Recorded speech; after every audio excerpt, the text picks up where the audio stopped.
Lunes 6 de septiembre de 2022, bienvenidos todos a Contacto Directo. Como siempre, un gusto estar junto a ustedes. Nuestros invitados de hoy son el ministro del Interior, Patricio Carrillo. Los esfuerzos que hacen Policía y Fuerzas Armadas generan resultados parciales. Sobre la inseguridad, muchos refieren que es necesaria una intervención más a lo Bukele o quizás más integral, como en Medellín. Lo cierto es que la fórmula reactiva no termina de funcionar y se vive en constante zozobra. También nos acompañará el economista Alberto Dajic, director del Centro de Estudios Económicos para el Desarrollo de la UES. Para este mes, el FUT y otras organizaciones sociales anuncian marchas contra el gobierno por la crisis del IES. Según organismos internacionales que realizan balances actuariales, el IES estaría quebrado. Si esto es así, puntualmente, ¿cuáles son las salidas? Lo vamos a revisar. La actualidad, los protagonistas, el análisis y la información en Contacto Directo.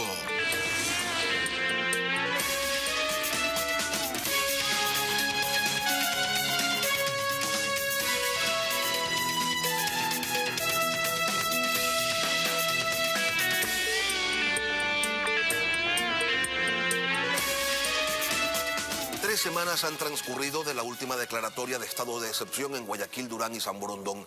La decisión se dio luego del atentado con explosivos en el sector del Cristo del Consuelo. ¿Y cuáles son los resultados? Lo vamos a analizar con el general Patricio Carrillo, ministro del Interior. Ministro, buenos días, bienvenido a Contacto Directo. Buenos días, Lenin. Un saludo a todas las personas que nos miran y nos escuchan esta mañana. Desde hace un buen tiempo, declarar estados de excepción son la medida reactiva preferida del gobierno. Y entonces, junto a Fuerzas Armadas, la policía hace miles de operativos, se detienen delincuentes, se decomisan armas, droga, vehículos, pero eso no implica necesariamente que la violencia disminuya. Entonces, ¿realmente funciona en general estos estados de excepción? Yo creo que sí funcionan y no es la única medida que tome el gobierno nacional, es la necesaria. Si nosotros miramos en cada contexto cuando se decide recurrir a este que es el mecanismo constitucional que nos permite trabajar articuladamente y anticipadamente a muchos hechos, encontramos ahí la fórmula. En el Cristo del Consuelo era necesario recuperar el orden público, era necesario devolverle una sensación del trauma que vivió toda esa comunidad. Y luego de los allanamientos que se hicieron, se lograron muchos resultados, especialmente para identificar responsables que ahora ya están sometidos a la Administración de Justicia y para encontrar algunos problemas estructurales que los tenemos que resolver ahora juntos con la municipalidad. El problema general es que muchas personas dicen: todos saben lo que pasa en determinados sectores, en el Cristo del Consuelo, en sociovivienda, pero la policía actúa luego de que ocurren eventos como el de los explosivos de hace 15 días. ¿Por qué? Es probable, pero es lo que el marco jurídico lo permite. Si nosotros tuviéramos la capacidad para hacer anticipación con mecanismos de inteligencia, otro podría ser el resultado. Y justo eso es lo que necesitamos debatir. ¿Por qué en la Asamblea Nacional no empezamos a trabajar artículos puntuales que le den mucho más capacidad ante los nuevos fenómenos de violencia y de inseguridad que estamos viviendo? Las normas, yo creo que en el Ecuador son suficientes, pero para combatir delincuencia común. Ahora estamos enfrentando la presencia de crimen organizado y se necesita capacidades especiales. Capacidades especiales. Yo creo que sí. Por ejemplo, ¿cómo nosotros tenemos que anticiparle a un grupo que le vamos a hacer una vigilancia, que le vamos a hacer un mecanismo de escucha telefónica, que vamos a utilizar algunas herramientas tecnológicas para identificar qué es lo que se encuentran planificando? Por eso es que parecería que estamos a la saga y que estamos reaccionando, pero hay mucho que se evita también con este mecanismo. En cuanto a la presencia de crimen organizado, que ellos ya están innovando permanentemente, que abusan inclusive de la tecnología, nosotros sí tenemos una asimétrica forma de actuar, porque mientras al otro lado se puede proveer rápidamente de todo este equipamiento, nosotros tenemos que hacer contratación pública y tenemos que actuar siempre bajo principios de legalidad. Eso no lo vamos a dejar de hacer. Y ya vamos a ir a esos temas, general, pero quiero detenerme aquí. Usted dice, sí estamos actuando y sí hemos logrado logrado detener algunas cosas. ¿Qué se ha logrado detener? Mire, atentados terroristas como el de Cristo del Consuelo, asesinatos. Coméntenos para saber y para tener también esa percepción de que la policía trabaja con antelación y obtiene resultados. Al siguiente día de lo que sucedió en Cristo del Consuelo, se retiraron 6 aparatos explosivos, 6 de estos dispositivos improvisados explosivos que iban a ser utilizados en algún momento y en algún lugar.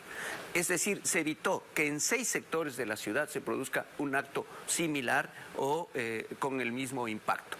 Esos temas muchas veces no son noticia cuando ya suceden. Lo que se previene es bastante, pero lastimosamente siempre la seguridad se juzgará por lo que sucede, pero se ha evitado muchísimo. En cuanto tiene que ver a la violencia, indiscutiblemente que los indicadores no son buenos, los indicadores han crecido de manera exponencial, pero en la mala condición en la que nos encontramos, la buena noticia es que está contenida. No se puede cambiar una tendencia en el corto plazo. El cortoplacismo no es un buen consejero en materia de seguridad. Tenemos que apostarle al mediano y a largo plazo. Y ahí es donde se necesita mirarlo como una razón de Estado. Si somos cortoplacistas, entonces los elementos básicos para transformar o cambiar la percepción es incorporar más policías y más patrulleros, que es lo que muchas veces se demanda. No hay vehículos patrullando, no hay unidades de policía comunitaria o no hay policías en la calle. Pero esto es un sistema estructurado que necesita más bien mirarse con una visión de mediano plazo que pase por reformas, que pase por mecanismos de reestructuración del sistema de justicia. Yo creo que el gobierno del presidente Lasso, si continuamos en el camino en el que estamos, va a dejar sentadas las bases estructurales para unos nuevos mecanismos de seguridad. Y mire lo que pasó en los gobiernos anteriores. Los cortoplacismos son los que nos han llevado a esto. Se presentaban las cifras de disminución de la tasa de homicidios, pero resulta que el ecuatoriano no cambió culturalmente y al primer mecanismo, a la primera dinámica, al primer fenómeno, nuevamente se vuelve y se transforma en un ser absolutamente violento. ¿Qué está atrás? Ahora, usted dice, solo lo que sucede es noticia. Pero ¿cómo no va a ser noticia los enfrentamientos en la penitenciaría del Litoral constantes? El último viernes en Sociovivienda, fueron los enfrentamientos en la penitenciaría. En Sociovivienda se dan bala todas las noches. En Manabí los sicarios matan a la salida de las escuelas y en Calceta la gente ya no quiere ni siquiera salir a las calles. En Santa Elena asesinan a la luz del día. En Esmeralda se habla de santuarios de delincuentes donde la fuerza pública, al igual que en las cárceles, no puede entrar. ¿Dónde está el plan integral de seguridad general? El plan integral pasa por una revisión de lo que tiene que hacerse en materia de inteligencia y se está trabajando muchísimo con la cooperación internacional. Pero no está terminado todavía. Está terminado, lo estamos trabajando, pero muchas de las cosas que estamos haciendo no se las pueden difundir por temas de seguridad mismo, pero estamos trabajando. La reestructuración del sistema de inteligencia, especialmente del subsistema de inteligencia criminal, está desarrollándose en la institución y estamos ya en procesos para la adquisición de los equipos tecnológicos que se requieren, que son equipos de última tecnología, pero que tienen que ir acorde con los mecanismos legales autorizados también para su utilización. Porque, insisto, no vamos nosotros a pasar esa línea democrática de respeto al principio de la legalidad. Luego tenemos un plan de fortalecimiento de las instituciones. El presidente Guillermo Lasso ha sido absolutamente claro. 30.000 funcionarios más para la seguridad a nivel nacional. Y eso es fortalecer el ECU 911 para que la vigilancia en las cámaras sea sostenida con personas atrás que editen y que hagan análisis de la Big Data. Eso es personal para el Servicio Nacional de Atención al Adulto Infractor en el sistema penitenciario. 1.400 formándose, 1.300 para las cárceles y penitenciarías y 100 educadores sociales para los grupos juveniles. 7.500 policías más en proceso de selección e incorporación y formación que estarán disponibles ya en marzo del próximo año al servicio de los ciudadanos. Y aquí quiero hacer un paréntesis. La desmotivación también y los incentivos juegan un rol importante. En estas instituciones mucha gente ha salido, ha desertado post-COVID por los mismos fenómenos de violencia que se están viviendo. Entonces es necesario darle una legitimidad. Casos como el de Santiago Olmedo. A esos hay que sumarles casos como estos en donde el uso progresivo de la fuerza se valora ex post. hechos y se valora desde un escritorio, desde un juzgado, mucho tiempo posterior a lo que sucedió, y solamente se mira la dinámica final de trayectoria o número de municiones, pero no se mira en el contexto en el que sucedió y en el contexto en el que se tomó la decisión. Y en ese contexto, Santiago Olmedo. Y en ese contexto, Santiago Olmedo, para mi visión, hizo lo que tenía que hacer en uso progresivo y gradual de fuerza, pero acá parecería ser un exceso por el número de municiones que aparecen, pero se evitó y se impidió un delito que estaba sucediendo. Ahora, ¿qué va a pasar en sociovivienda desde el 15 de septiembre, general? Cuando termina el estado de excepción, se van a ir los 800 uniformados que están en el lugar y van a quedar, le pregunto, solamente los 8 policías que son los asignados normalmente a esa zona. No, en sociovivienda vamos y tenemos un plan sostenido. Yo vengo trabajando con muchas instituciones respecto de esto. Lo vamos a trabajar con el municipio. Hoy han mejorado las relaciones muchísimo con la alcaldía y esperamos tener ya unas respuestas mucho más consolidadas y mucho más estructuradas. El exfuncionario del municipio de Medellín, Jorge Melguizo, señaló en este espacio, general, que hay otras formas de combatir a la delincuencia. Lo invito a escucharlo.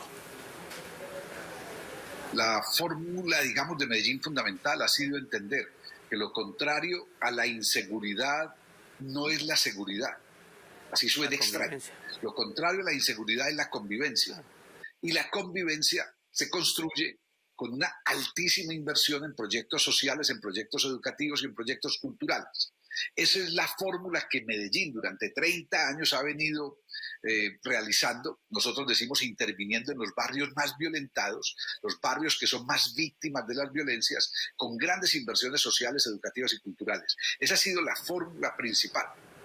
Pero también, general, hay quienes sostienen que en Ecuador debería implementarse la doctrina Bukele de seguridad. ¿Con qué idea comulga usted? Mire, yo comulgo con el concepto de la convivencia y justamente por eso estamos trabajando en los encuentros ciudadanos. Los hemos desarrollado ya en más de 12 provincias con todos los alcaldes y tenemos un proyecto con el Banco Interamericano de Desarrollo que son los centros cívicos, y los centros cívicos son justamente estos mecanismos que permiten especialmente a grupos vulnerables aislarles de la posibilidad de acceder a drogas, de acceder a armas, de mantenerse en el sistema escolar, de disminuir la deserción. Y bajo estos mecanismos convertirles más bien en seres virtuosos y no seres que estén encaminados en algunas incivilidades.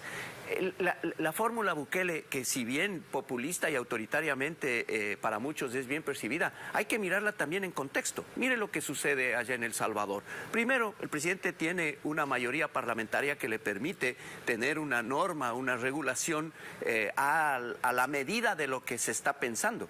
Pero ahí el debate es tan básico en temas de derechos humanos. Están autorizados prisiones de 15 días por llevar un tatuaje y pertenecer a grupos de pandillas y maras. Si es que eso es lo que necesita el Ecuador, pues bueno, entonces debatámoslo y hagamos y presentemos una propuesta en ese sentido. Yo no soy partidario de esto porque habría mucho más violación de derechos humanos y sería un cortoplacismo nada más en el cual se puede aparentemente presentar un resultado, pero no se ha cambiado una realidad.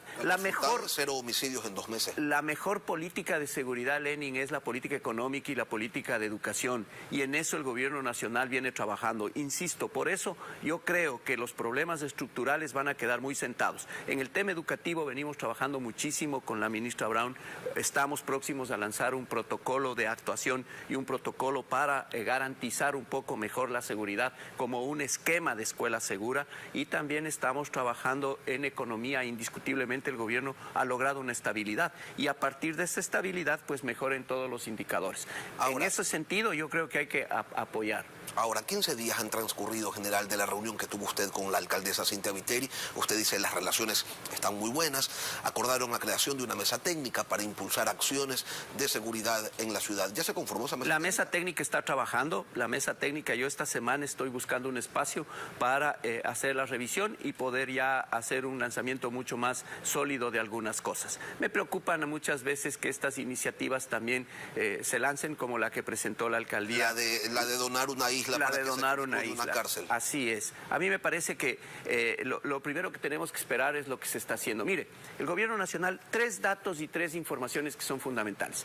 A los 12 años vamos a realizar el censo poblacional para saber quiénes somos y para saber dónde estamos y la composición demográfica del Ecuador.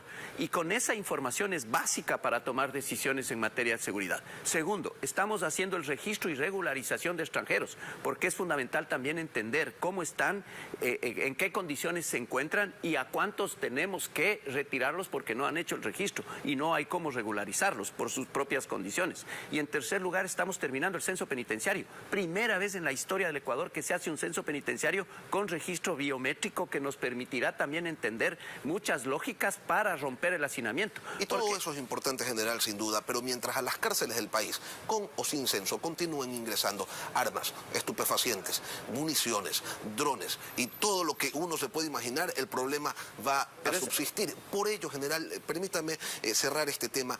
Esta isla, con una cárcel a lo Alcatraz, para, de cierto modo, aislar a los delincuentes más peligrosos del país, no es factible.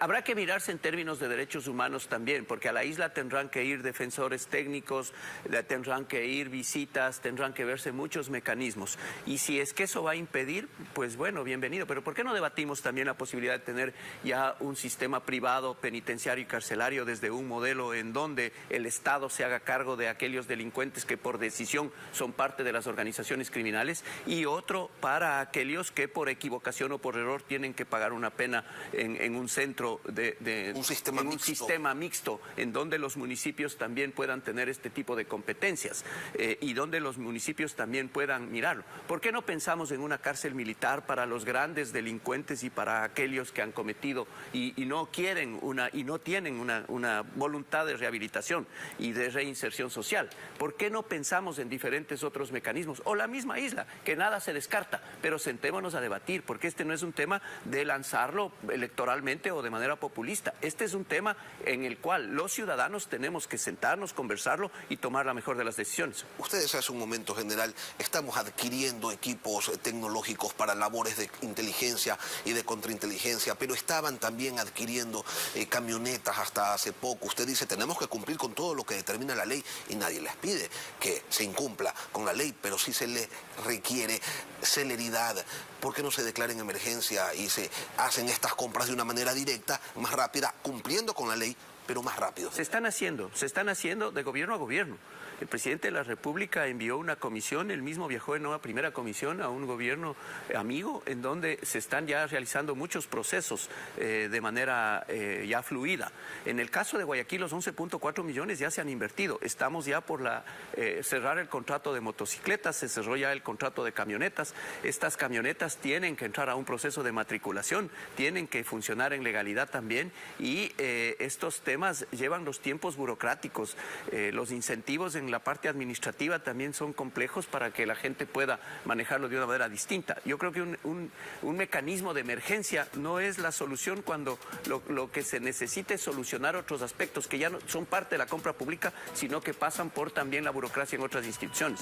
Por ejemplo, los vehículos patrulleros que necesitan circular con placas deberían tener una forma diferenciada de revisión, de matriculación en los mismos municipios para que lo más pronto posible puedan estar al servicio de los ciudadanos. Una última cosa y brevemente, general, la actitud, la moral del policía, cómo se encuentra luego de situaciones como las de Santiago, Olmedo, y también al ver que capturan delincuentes y al día siguiente están otra vez en las... Mire, yo le sumo un adicional, el tema del robo de los 950 millones del ISPOL y la velocidad con la que actúa la Administración de Justicia para imponer las sanciones a los que corresponden. Todos estos mecanismos sí han minado la moral, estamos recuperando, estamos trabajando, yo creo que hay un gran grupo de generales liderando ahora la institución y bajo esos conceptos la gente también empieza a movilizarse sobre la base de la confianza. Nosotros en el caso de Olmedo y en el caso de David Velastegui, que también es un caso ícono en la institución respecto de un tema similar que sucedió en Mascarilla, en Imbabura, lo vamos a continuar, vamos a hacer las defensas que correspondan y el presidente ha garantizado en último de los casos el indulto. Estamos trabajando para que el indulto, si es la última opción a la que nosotros debemos recurrir, que sea también garantizando el trabajo de aquellos funcionarios. Patricio Carrillo, ministro del Interior, gracias por acompañarnos aquí en Contacto Directo. Gracias, Lenin. Buenos días. Y luego de la pausa volvemos con Alberto Dajic, director del Centro de Estudios Económicos de la UES. La crisis del IES desde otra óptica. Ya volvemos. Según el Ministerio de Finanzas, la deuda que mantiene el Estado con el Instituto Ecuatoriano de Seguridad Social al mes de junio ascendía a 8.500 millones de dólares. La situación del IES es pública, no es eficiente y los servicios que debería proveer sencillamente no llegan. En días anteriores, el vocal de los empleadores ante el Consejo Directivo de esa entidad, César Rodríguez, nos decía en este espacio que la cuenta del Fondo de Salud está en cero y que la del Fondo de Pensiones va por un camino similar, por lo que es urgente una reforma que salve al IES. Alberto Dajic, director del Centro de Estudios Económicos para el Desarrollo de la UES, ex vicepresidente de la República, nos acompaña esta mañana. Economista, buenos días. Muy buenos días. Contacto Directo. Muy buenos días. Antes de entrar en este tema del IES, economista, quería consultarle su criterio sobre lo que sucedió el día domingo en Chile, donde supuestamente una mayoría, no supuestamente, donde una mayoría, un 78%, se manifestó a favor de una nueva constitución, pero a la hora del té no hubo té, hubo otras cosas, hubo torta.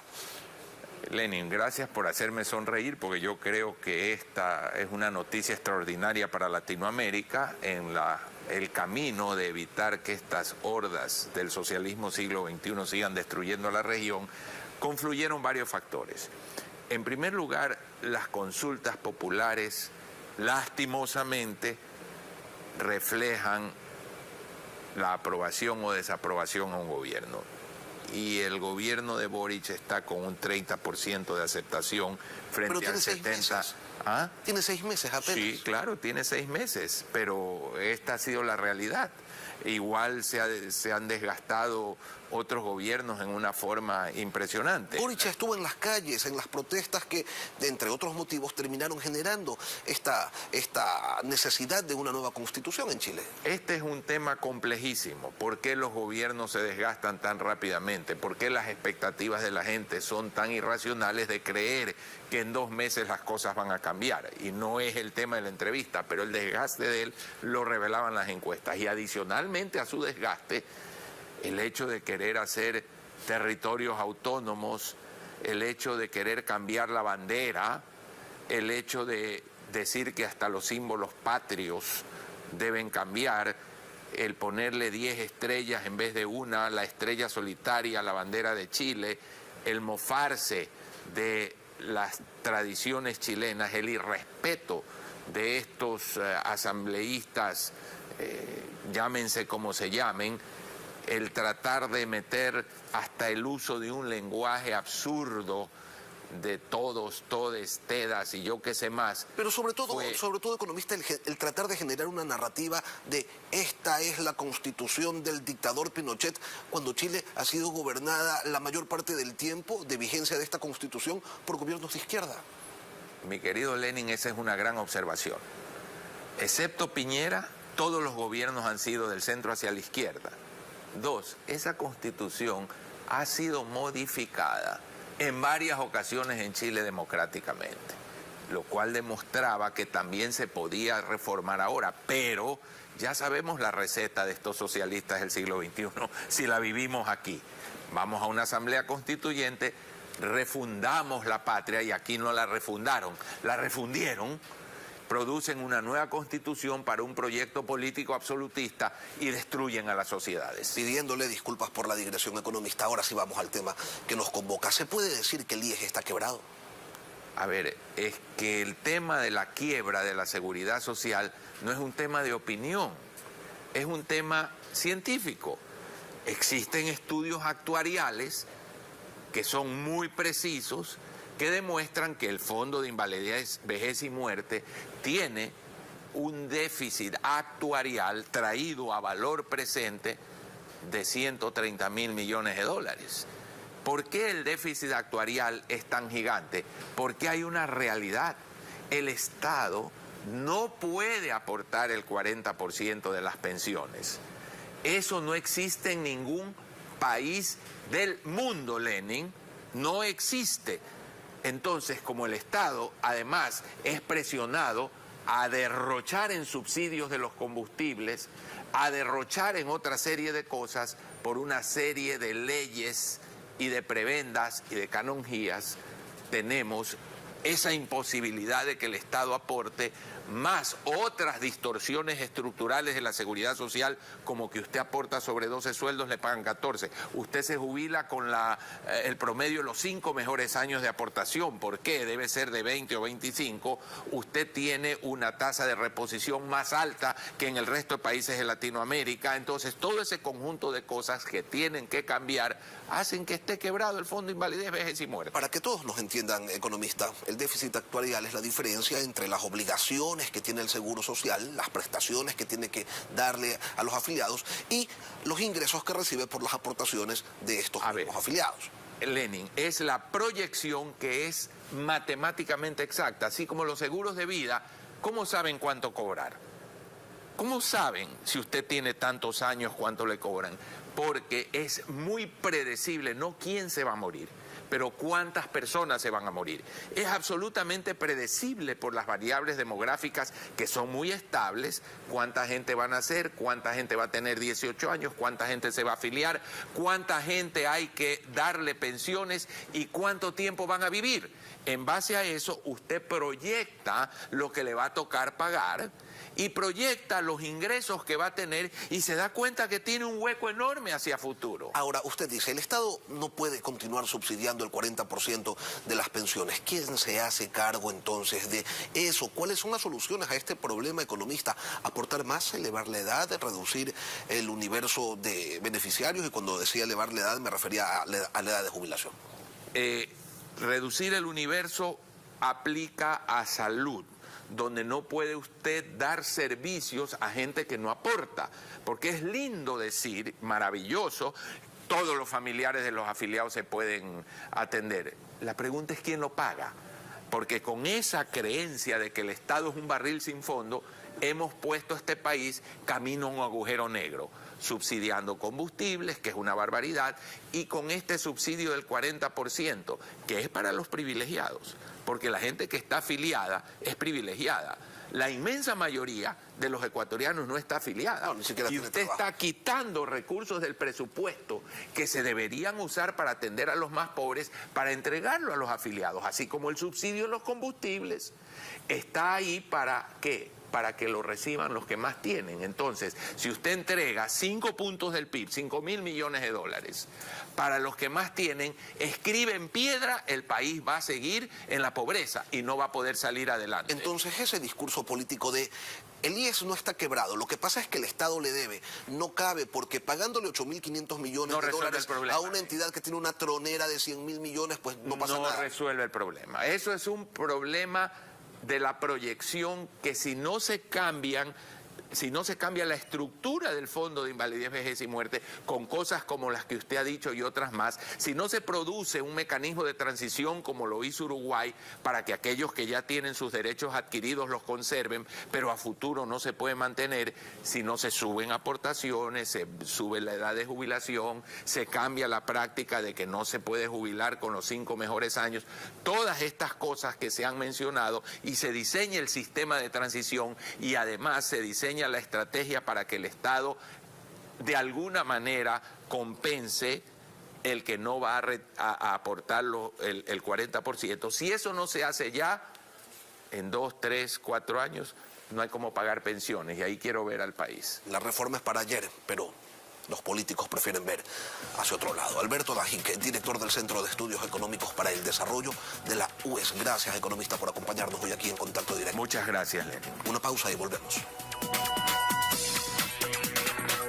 Tiempo de despedir este espacio de entrevistas, pero continúan las noticias en Televistazo en la comunidad. Que tengan todos un buen día.